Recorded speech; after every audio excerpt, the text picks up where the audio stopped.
புதுச்சேரி திருக்கனூர் ஐஸ்வர்யா நகரை சேர்ந்தவர் சஞ்சய்.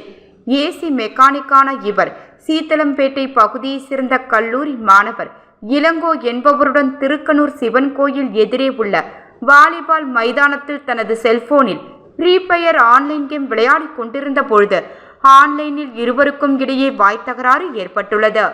இதனால் ஆத்திரமடைந்த கல்லூரி மாணவன் இளங்கோ தனது நண்பர்களான குனிச்சம்பட்டு பகுதியை சார்ந்த கல்லூரி மாணவர் பால்ராஜ் மற்றும் குனிச்சம்பட்டு கிருஷ்ணா, திருக்கனூர் புகழேந்தி ஆகியோருக்கு தகவல் தெரிவித்ததை அடுத்து அனைவரும் சஞ்சய் விளையாடிக் கொண்டிருந்த இடத்திற்கு வந்து தனியாக பேச வேண்டும் என கூறி சஞ்சயை தங்களது இருசக்கர வாகனத்தில் ஏரிக்கரை அருகே உள்ள மறைவான இடத்திற்கு அழைத்து சென்று அங்கு சஞ்சயின் கை மற்றும் கால்களை கயிற்றால் கட்டிவிட்டு முட்டி போட வைத்து இரவு முழுவதும் கத்தி, இரும்பு பைப், உருட்டுக்கட்டை உள்ளிட்ட ஆயுதங்களாலும் கைகளாலும் சரமாரியாக தாக்கி சித்திரவதை செய்துள்ளனர். மேலும் விடிய விடிய சஞ்சயை தாக்கிவிட்டு பின்னர் அதிகாலை மண்ணாடிப்பட்டு அருகே இறங்கிவிட்டு சென்றுள்ளனர்.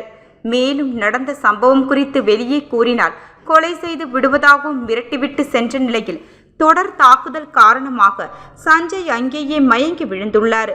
இதனை கண்டு அருகில் இருந்தவர்கள் சஞ்சயை மீட்டு புதுச்சேரி அரசு மருத்துவமனைக்கு சிகிச்சைக்காக அனுப்பி வைத்தனர். அங்கு அவருக்கு தீவிர சிகிச்சை அளிக்கப்பட்டு வருகின்றது.